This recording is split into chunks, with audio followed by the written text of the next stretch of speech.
Okay, molecular shape, should I just repeat it? Molecular shape, also known as molecular geometry.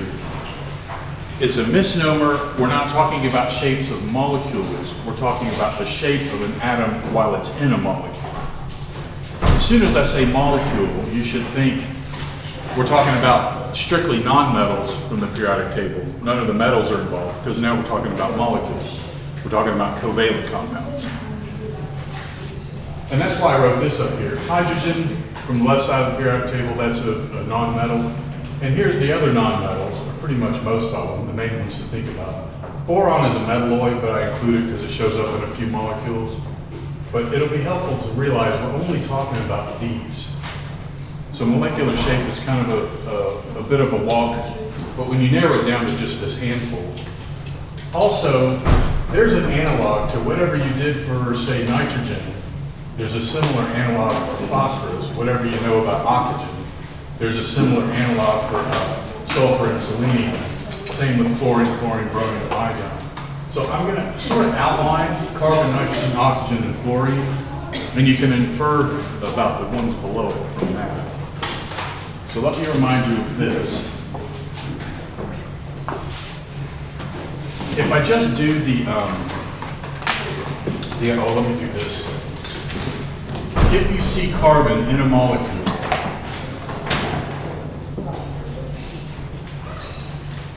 it'll either be a net bonding situation or that bonding situation, or it might have its 4 bonds like this. And there's one more, it can have 3 bonds this way and 1 bond that way. That's the only 4 different ways you're going to see carbon anywhere in a molecule. That's carbon. Going over to nitrogen, there's the pair of electrons on nitrogen. And it can make 3 bonds like that. You might also see nitrogen like this. Pair of electrons and 1 bond. And you can also see nitrogen like this.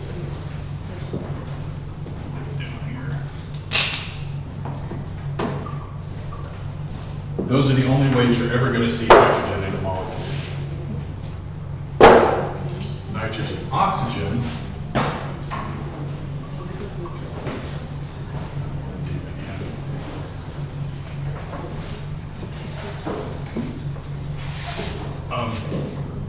So these lines I'm drawing are just kind of like, well, let me go back here. You'll see oxygen like that. You might see oxygen with a double bond like that. Just down here.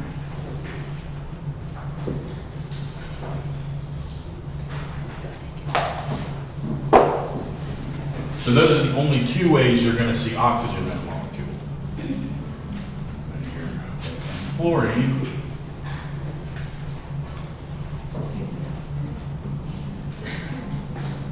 That's the only way you're ever going to see fluorine. It only ever makes 1 bond. So what you were saying about the letters on the left is like chlorine will have the same sort of shape, like all of them under it will look the same. I'll clarify that later, but there is an analog to what I've done for nitrogen with phosphorus, and there's an analog to what I'm doing here with oxygen, sulfur, and selenium, and there's an analog with fluorine, chlorine, and bromine as well. So like are these just the different shapes that they can appear? I haven't shown you any shapes yet. I'm just showing you. Carbon's always going to either be connected to 4 things, or it might be connected to 3 things, 2 by single bonds, 1 by double bond. Or it might be connected to 2 things, 1 by a double bond, another by a double bond.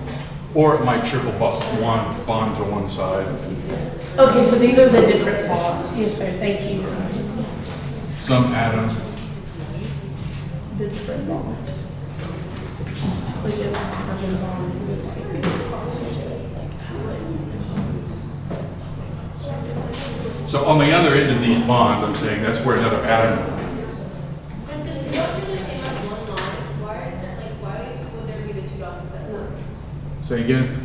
If the 2 dots equal like 1 line, why not each dot line? Draw a line instead of 2 lines. She said that the 2 dots have equal a line, why is it equal a line? 2 dots equal a line? It's like you can draw with 2 dots where you draw it, like the bond as a line.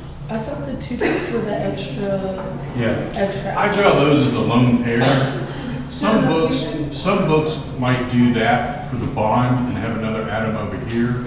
And some of them even do this. I just think that nomenclature is confusing. I always represent the covalent bond as a line. She's talking about the bonding, that's what she was, because I taught them in the session that you can do a line instead of drawing 2 dots, and then because in the book they do the dots. You mean a line here? No, like where all your lines are right. You would put 2 dots there? No, the line is, I was just saying what she was talking about, but she was just confused on something we. Can you answer her question? Yeah, Okay. it's not a big deal. All right. All right, there is shape here. Here's the point. This shape, when there's 4 things around it,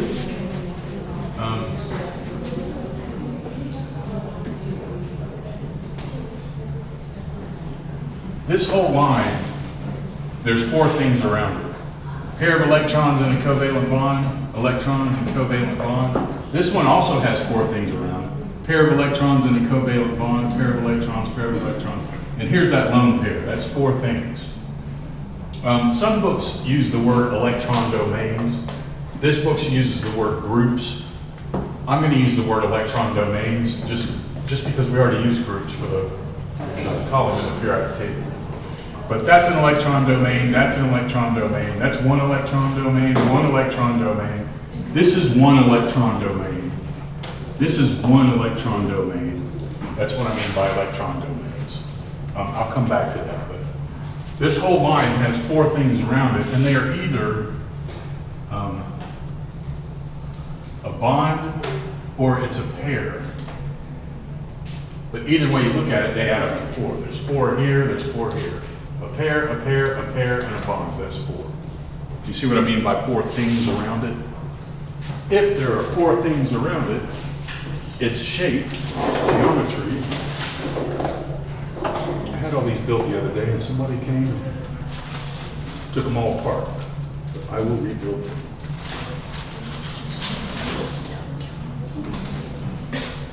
This is called, that's called the tetrahedral shape. And I'll go ahead and put some balls on here.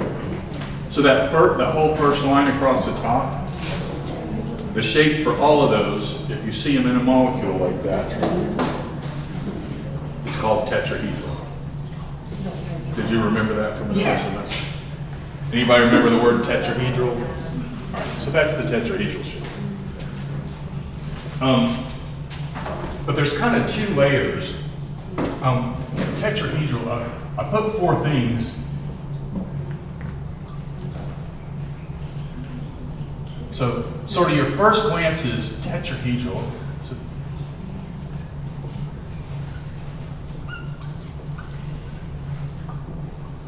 all of those are tetrahedral by electron domains or groups because they all have 4 things around it. 4 things around it, it's tetrahedral.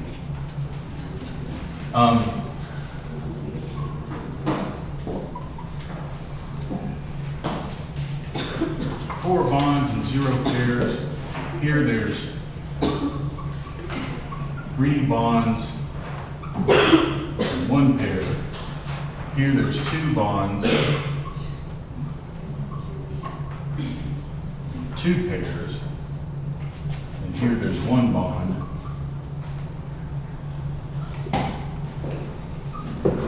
You see what I'm saying?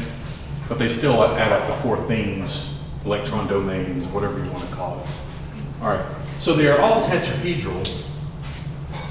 When you have a tetrahedral shape, it turns out, and this is really the only one you sort of have to memorize, the other angles are kind of obvious, but it turns out this angle, the tetrahedral angle, is, the degrees is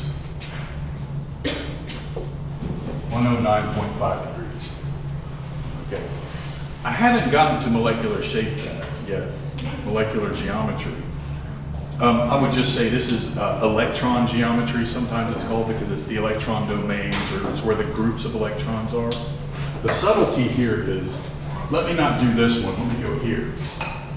If the central atom was nitrogen, and the 3 atoms that are connected to it, let's just assume they're all hydrogens for now, because hydrogen only makes 1 bond. But one of these is a pair of electrons. So what you have to do is you keep the tetrahedral shape, but you sort of ignore the pair of electrons, and then whatever shape you have left, that's the molecular shape. So this is there, but it's a pair of electrons. I'm sort of in my mind's eye trying to ignore it.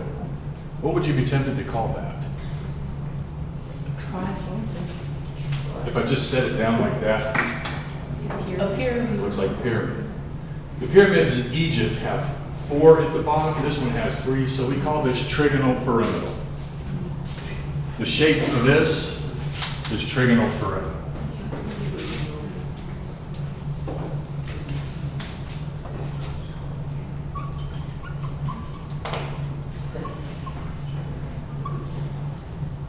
Trigonal, well, pyramidal, I guess. I say pyramid, so I say pyramidal. That's the molecular shape for nitrogen when it's in this bonding situation. And its bonding angle is 109.5 degrees, because that goes back to the original angle. Okay, if we go one more over and we're looking at oxygen, so here's oxygen. Now if we have to ignore 2 of these, because 2 of them are pairs of electrons, and we just stay what's left connected to the atoms, what would you be tempted to call that? Those of you who took it before, that's called bent. It's bent. So oxygen in this bonding situation is called bent, and it's bent at 109.5 degrees, because that angle comes from the original shape we started with. Fluorine, you might think what I'm going to do is take 1 more off, but really that's sort of a null case, because here there's the atom in the middle and 4 more. Here there's an atom in the middle and 3 more plus this. Here there's 2 atoms and these. Here you only have 1 other atom that it's connected to. I suppose you could call that linear, but that's really sort of a null case. You're never asked about those. You'll see, this is, if you have more than 2, then the fact that it's linear kind of means something. But if you're just connecting 2 things with a straight line, it's going to be linear. So this is kind of a null case. I wouldn't even really think about that. No one ever asks you what is the molecular shape around fluorine, because it's just, you know, I guess it's linear. There's only 1 atom there, really. So those 3 shapes, oh, now let me circle back. This one, carbon. If there are no pairs of electrons, you just revert to whatever the original shape was. This one is.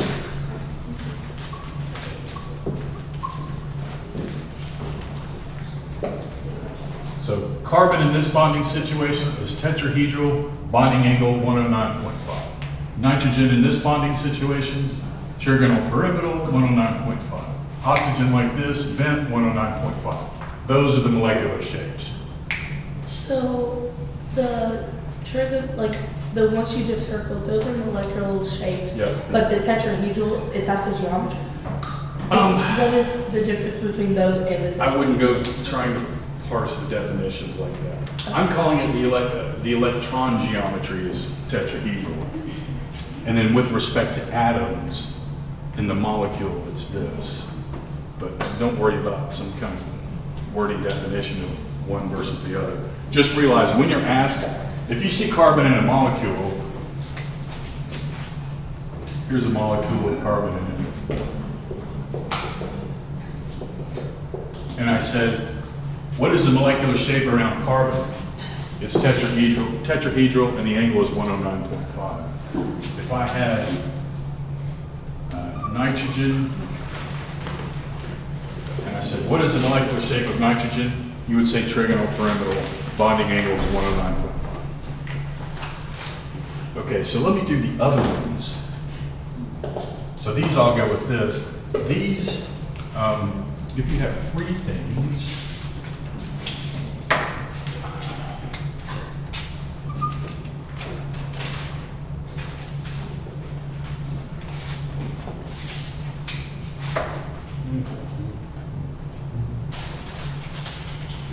Toys. Didn't I mention Tinker Toys the other day? Almost literally what these little kits are. If you have three things around,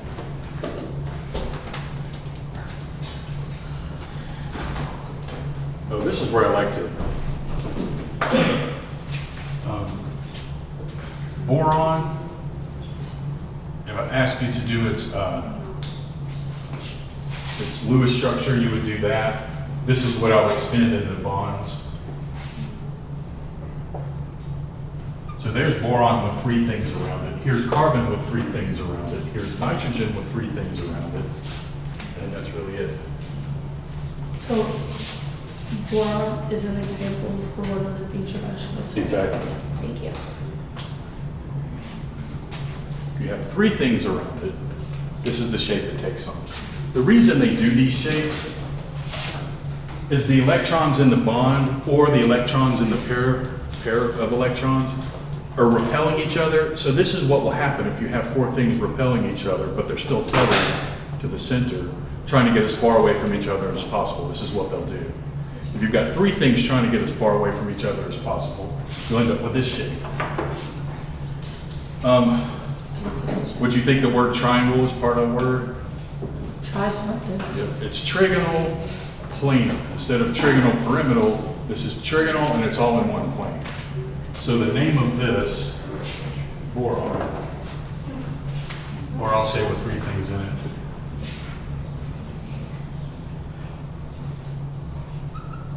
Trigonal planar. Boron has, boron is, I'll go back to boron. So if you have carbon in this bonding situation, and you're double bonded to one thing, and then you got two single bonds, it will be trigonal planar like this. Let me do nitrogen though. If you do nitrogen, you've got something connected here, something here, and then this pair of electrons. So let's ignore our pair of electrons. That is These things are a little flimsy. That looks familiar, right? What would you be tempted to call that? bent. It's bent, but this time it's bent at this angle. I told you the only angle that you really have to memorize is 109.5. These you can get with a little logic. What do you think the angles are? All the way around is 360, so divide by 3. These bonding angles are 120. It's 360 divided by 3. I should have written that. 120. All right. So carbon, let me do nitrogen though. So if I pull out a pair of electrons, now I have bent. This is bent. But this time the angle is not 109.5, it's 120 degrees. Because this shape is originally trigonal planar. You with me? These last ones are kind of obvious. This is kind of a null case, like fluorine, because there's only one thing connected to it. This, there's only one thing connected to it, so it's kind of a null case, so I'm ignoring it. No one's going to ask you about that. What's the name of the three things? Trigonal planar is the general name when you have three things around it. If one of those things is a pair of electrons, it's bent at 120 degrees.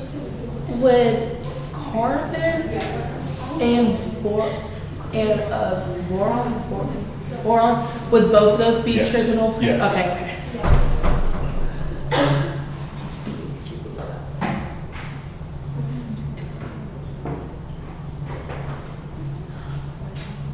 I can stick boron over here because it sort of ruins the pattern. Linear is probably obvious. I guess I'll build one just because I've got the kit here. But linear is just straight across. And again, the angle is probably obvious. What's the angle when it's straight across? That's linear, as you might guess. And then the angle here is 180 degrees. So this is linear. Both of these are linear. That's linear and that's linear because it's two things. 180 degrees. Okay.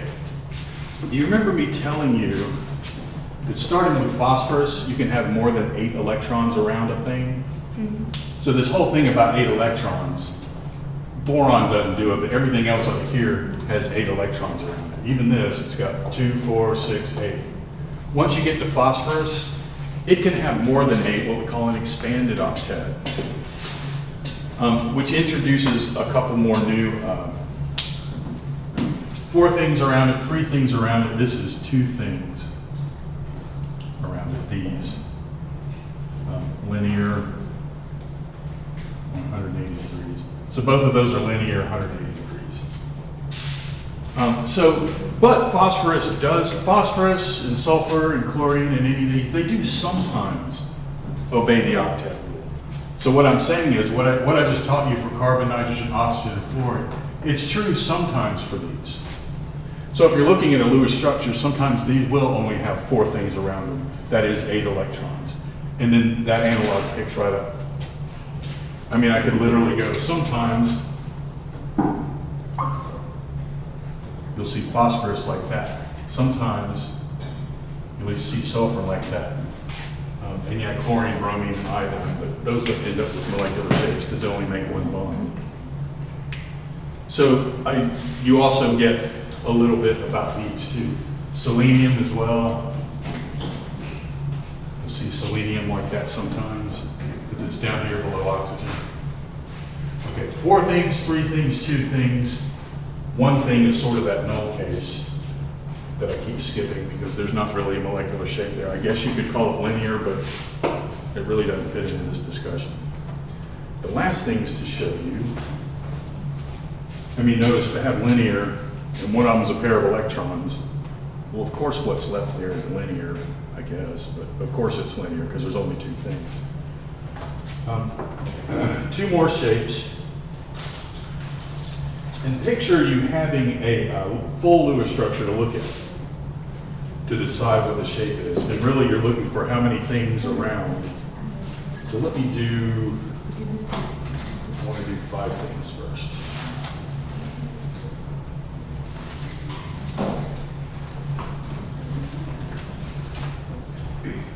When there's 5 things around, and they're all trying to get away from each other as far as possible, end up, it's good stuff.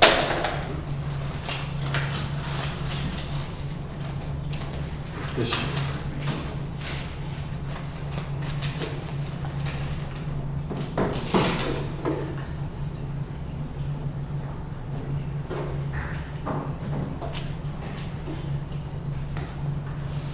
You end up with this shape. Come over here to do these.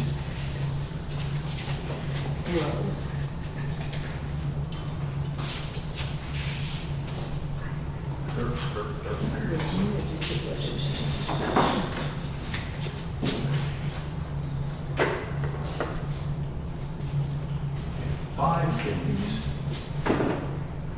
We have this shape. And this one's a little weird because there's 2 different types of positions on this. Oh, okay, the name. If you ignore this one down here, would you be tempted to call that pyramidal with that at the apex?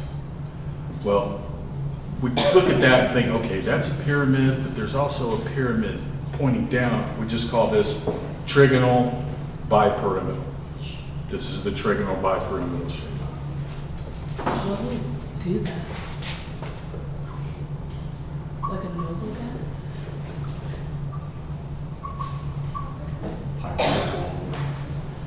If all of them are atoms,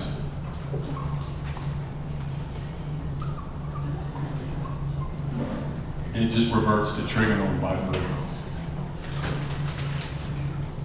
So would those be like noble gases that would do that? That are like Noble gases will still have 4 things around them sometimes, and then they will sometimes have the expanded octet.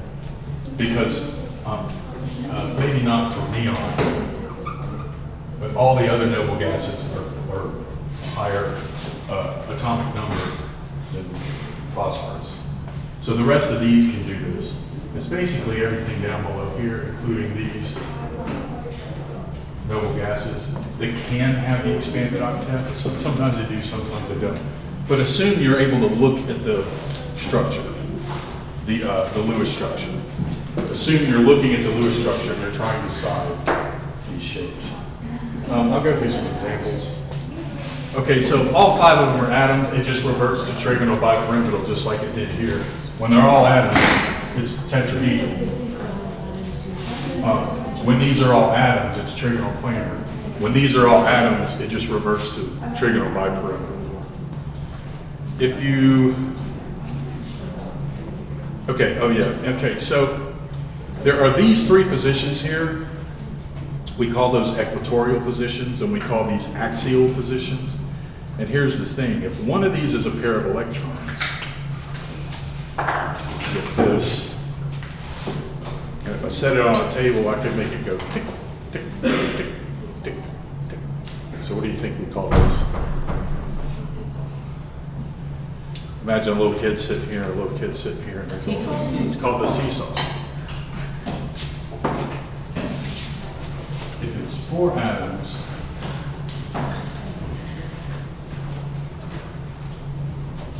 seesaw shape. Oh, by the way,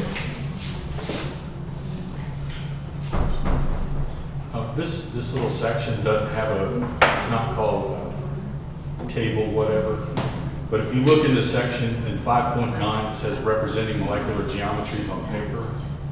It shows all these that I'm getting to. Linear, trigonal planar, bent, tetrahedral, trigonal pyramidal, trigonal bipyramidal, which is the one I'm on.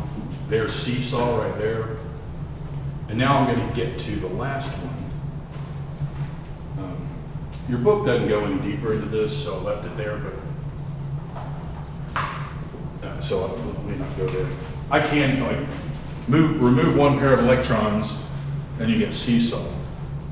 What if you had 2 pairs of electrons? Well, your book doesn't go there, so I'm not going to go. I'm pretty sure the ACS test doesn't go that far. The last shape. So it's these 2 that I'm giving you for the trigonal bipyramidal. Oh, I forgot something. This one's also weird. It's weird because it has 2 different types of positions. Not all the positions are equivalent. This one has 3 different angles with it, but still you can figure them out. There's this angle. What do you think that angle is? 180. Now look at the 3 in the middle. What do you think these are? Those are 120. That's a full circle, so it's just like trigonal planar. And there's one more. What do you think these are? Those are 90 degrees. So there's really 3 angles associated with this one. The last one to show you is this one.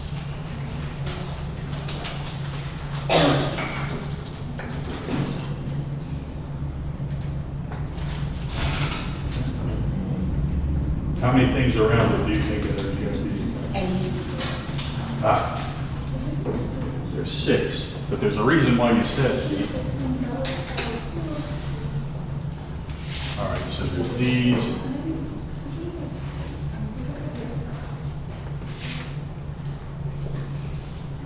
Six things around. This is the last one. If there's 6 Wait. things. I'm so sorry.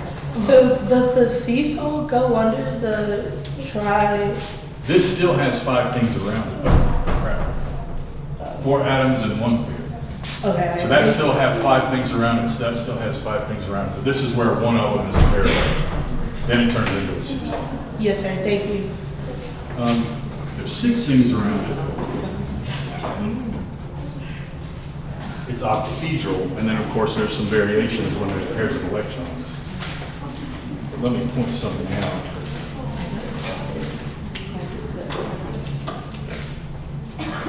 If I hold this up, let me put the balls on here.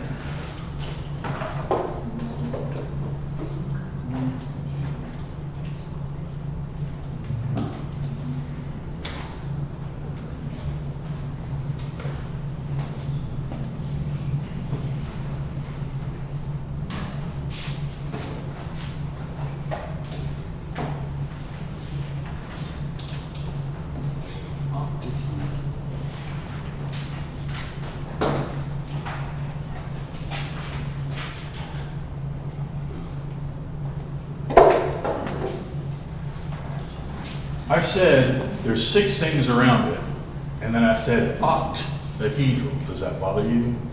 Yeah. It should. It seems contradictory somehow, right? Why not 8 something?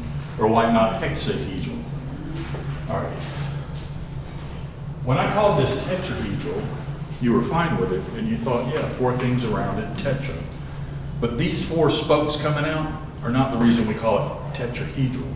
It's tetrahedral because if I put a plane here, a triangular plane, and then I put a triangular plane here, and then here, and then here, I would have a tetrahedron. That's why this is tetrahedral. I know it's kind of hard to see. Plane there, plane there, plane there, plane there. It would be a tetrahedron. It would have 4 sides. That's why this is called tetrahedral. Because if you turned it into a closed shape, it would be a tetrahedron. Don't overthink that, just that's what it is. So if I have the octahedral shape, and I put a plane there, a plane there, a plane there, a plane there, a plane there, a plane there, a plane there, a plane there, it would be an octahedron. That's why this is octahedral. So I know it's a little confusing. It's 6 things, but it's called octahedral, but that's why. Don't overthink it, it's just a word, just a definition. All right, this is the octahedral shape. You might look at this and go, okay, I see 4 equatorial positions and 2 axial positions.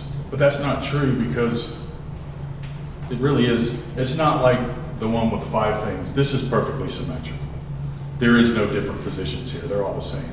What do you think the angles are? The only angle to think about here is 90 degrees. So it's 90 degrees. 4 things around it, 6 things around it. So there.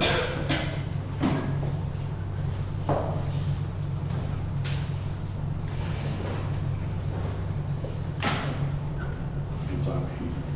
The only other one I'm going to do is 5 atoms. I'm going to skip to 4 atoms and 2 pairs.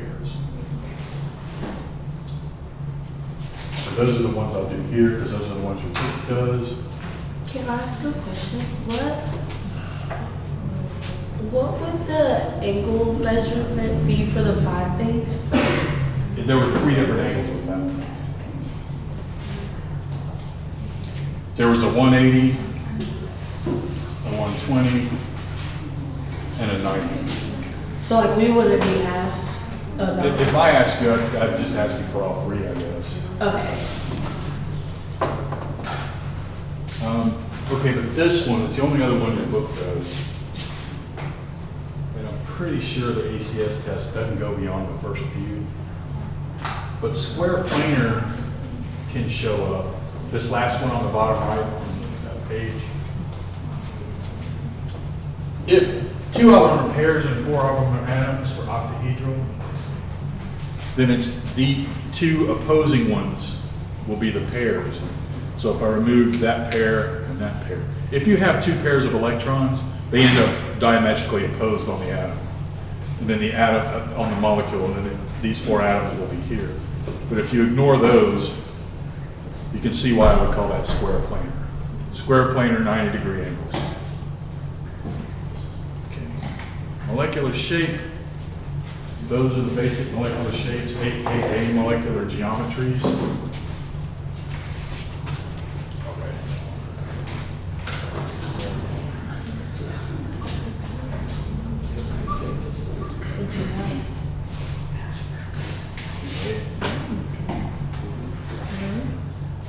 And I threw some examples at you.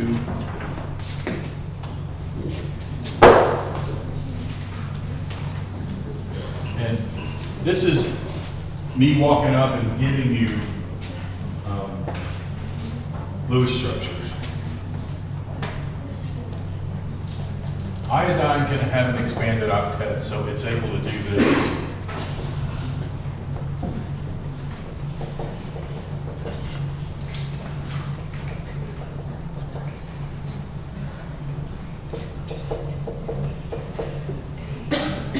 So if I ask you, what is the molecular shape of iodine? would say Almost.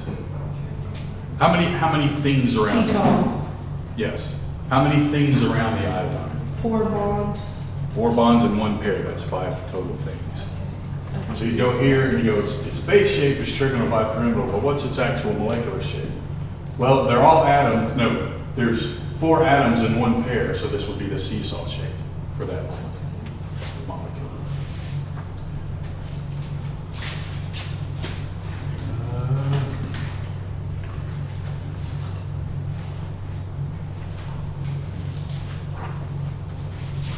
They give you an example.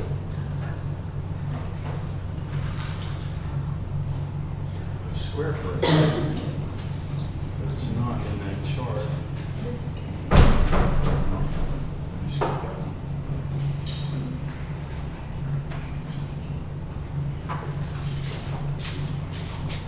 Here's iodine.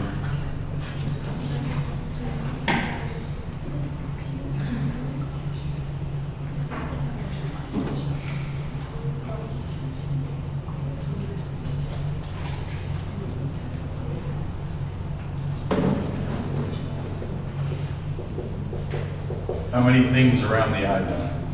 6. Again, let me state this. This overall shape of this overall molecule could be described this way, but it isn't typical. It's only because iodine is a central point in this that the whole molecule ends up in this shape. But think about it as the shape around iodine. And let's just do that. So how many things are around the iodine? 6. You see that there's 6?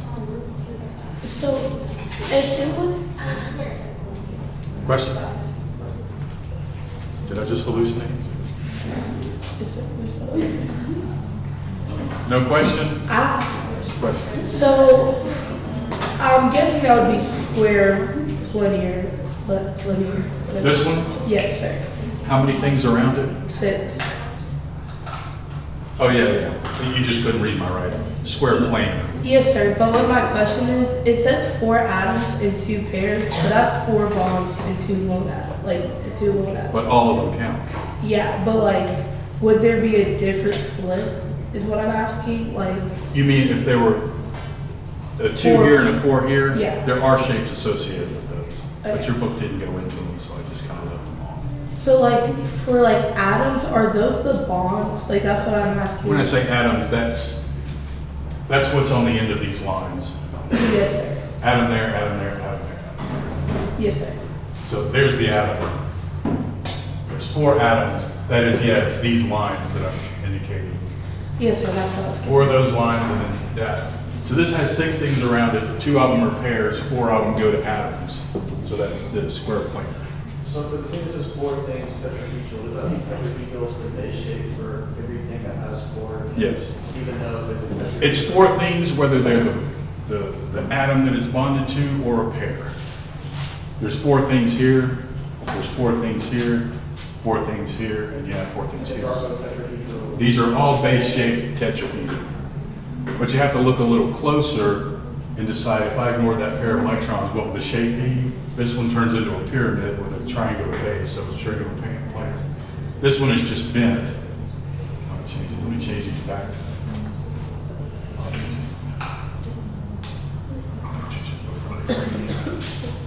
So 4 things, 4 things, 4 things.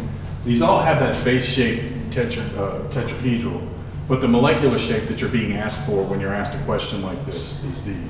This just reverts to tetrahedral because none of them are pairs. This is trigonal pyramidal because if you ignore that pair of electrons, it looks like a pyramid in 3 dimensions. And this we just call bent if you ignore pairs of electrons.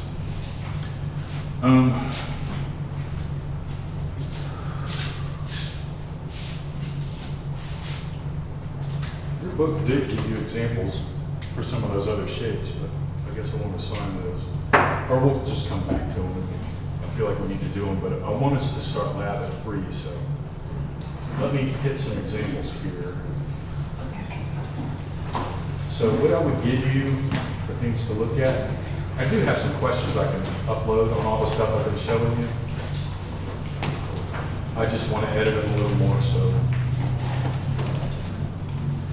Okay. Under Vesper theory and molecular geometry, I didn't say Vesper theory. When you use the word theory, everybody starts tuning out, but Vesper theory is valence shell electron pair repulsion. And if you look close, it doesn't really say Vesper, it says Sepper, but we just say Vesper.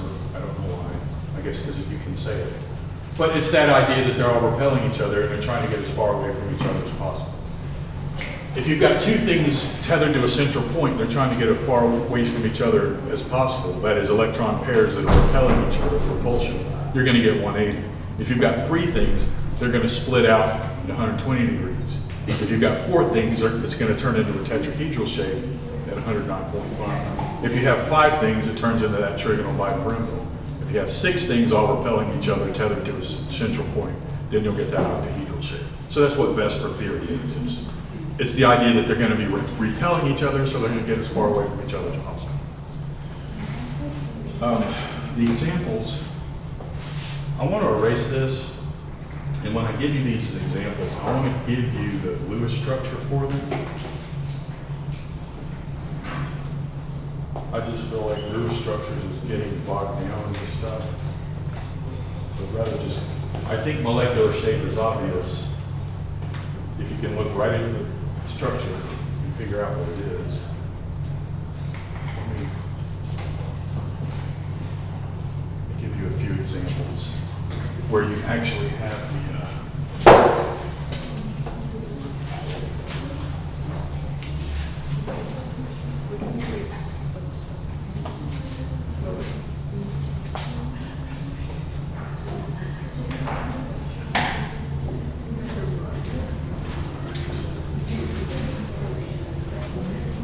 examples from the book.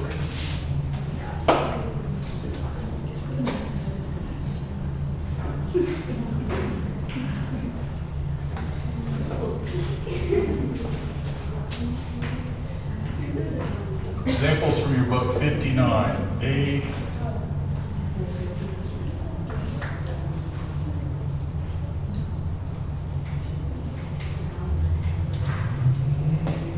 Probably want to copy these down, otherwise you're going to have to go find them in the video.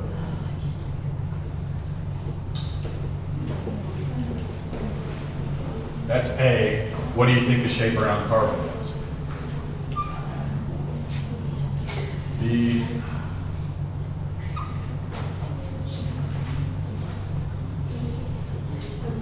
You put the camera away from me, it's the same.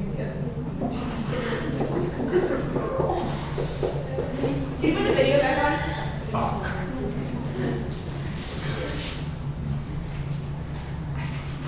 Still recording? Alright, that's B. So this was asking you what's the shape around nitrogen. C. This is a trick. It shows up all over the place.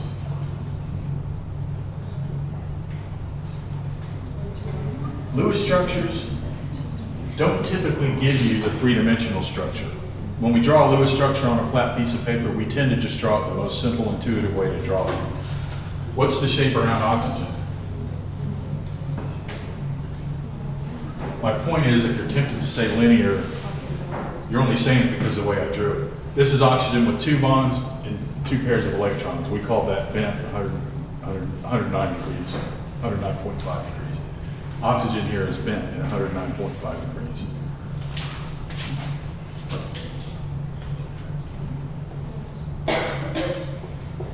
Really the same idea with sulfur. It's just, you'll see it all over the place. Chemists always like to do oxygen and sulfur like that, but it's still bent. That's not an actual depiction of the shape. These really just show you what's connected to what and where the pairs of electrons are. They don't imply shape. 60.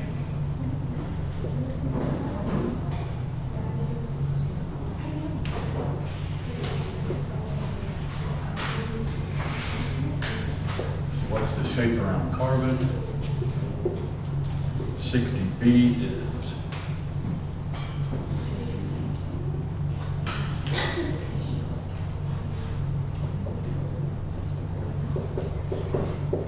all of these are asking what is the shape around the central atom.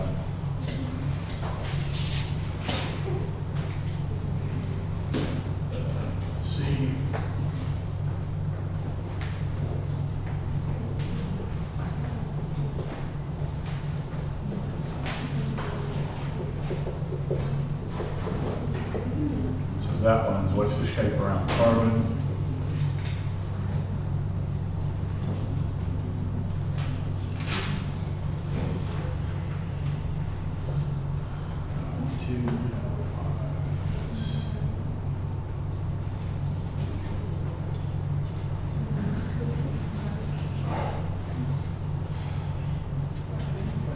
Check that one. I want to do the whole.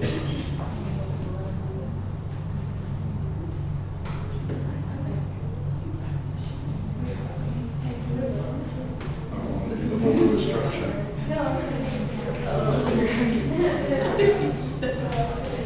All right, 59 and 60. You think you can figure out the molecular shapes? That's what I'm giving you for practice. There's some more for the larger ones. Let me get to those.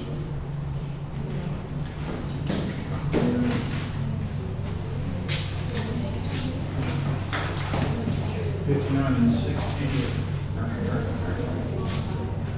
63.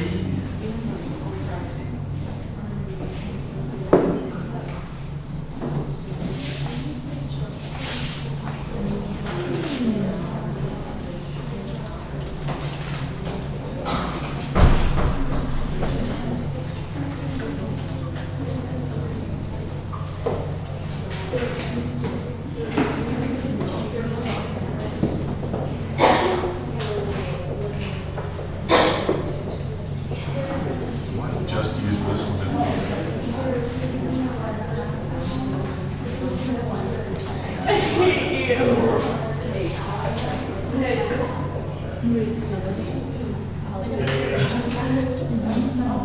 B for section 2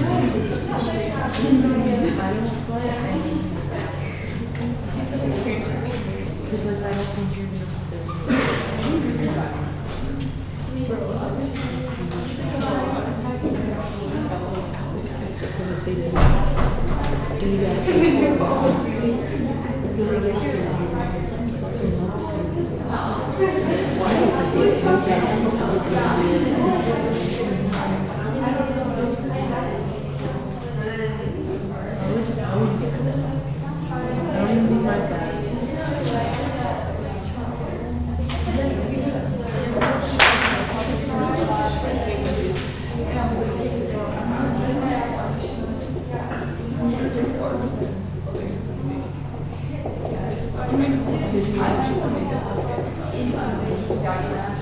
Lewis structure for P step 5.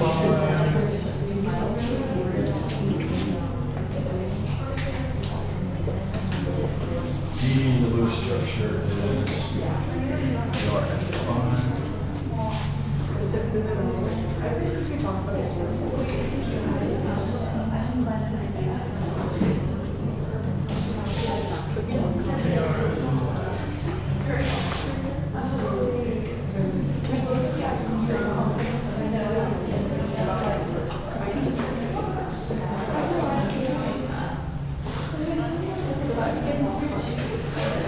Here's BR at 5, 2 pair.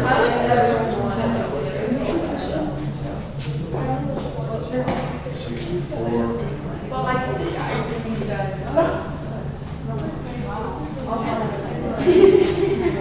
I should do this just to be formal. That's a negative. It's positive. We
Do those, and then I got some more.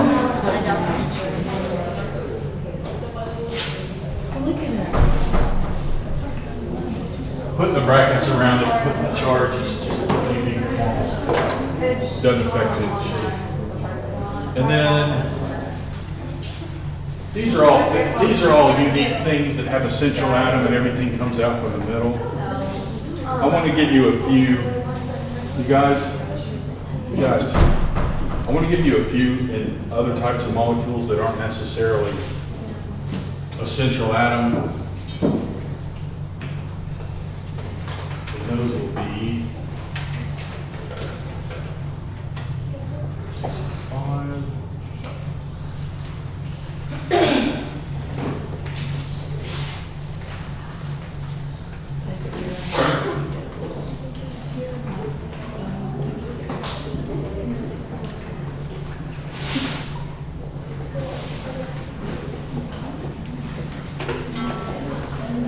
So there's a molecular shape for that carbon, and there's a molecular shape for that carbon.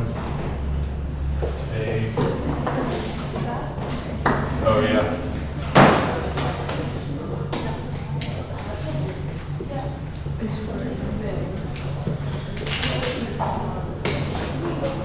These.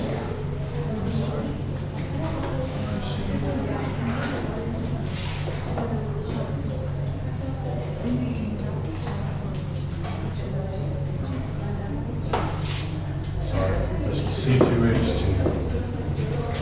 Triple bond there.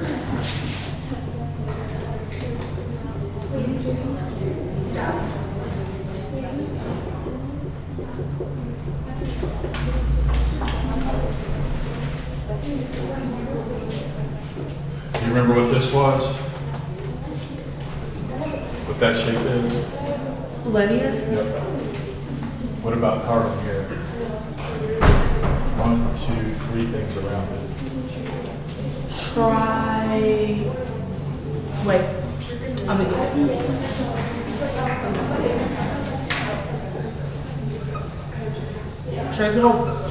Tri-pyramid? Trigonal pyramid? That one was trigonal plane. Trigonal plane. I would call that a null case. But I guess that's a linear molecule.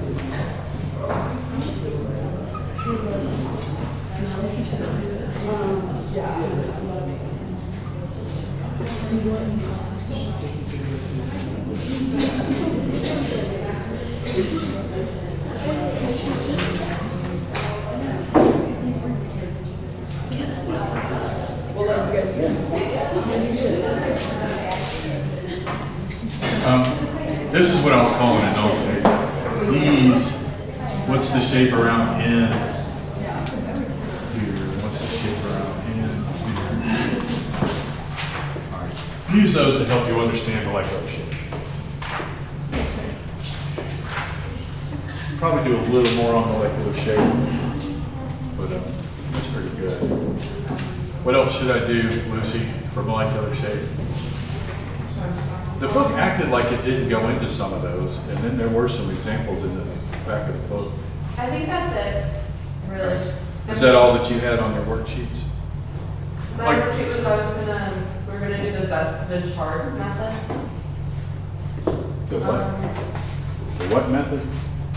Something I've never heard of method? Like using the Vesper chart, like, Oh, okay. and I have the bonding. There's just this. I told you, if you're just missing one, you get seesaw, and it comes off of the. Wait, which ones have you gone? You want over all?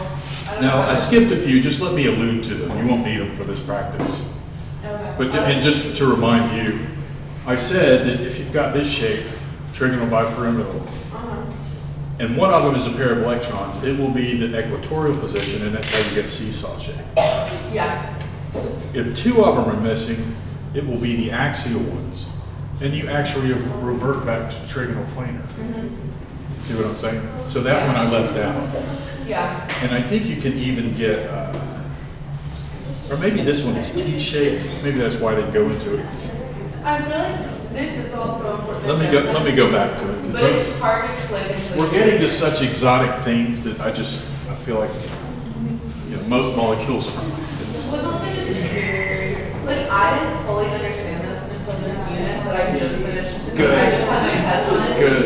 Today, in organic. Good. Like, fully understand, like, I memorized this injection, but like, actually knowing why we do it, like, learning about axle and And when you do organic, you generally don't go beyond tetrahedral, because you're just doing Well, hydrocarbons. everything is SP3 in organic. Yeah, SP3, yeah. Like, it's just so hard for me to learn. We will go back to orbital theory and then tie it back in. The way you're doing it now, you're doing orbital theory along with this. Yeah. I'm just doing it as Vesper theory, not. But when you do organic, like, it does really quick. Yeah. Okay, here's what we're gonna do. We're gonna say bye to the camera. We're gonna do this lab.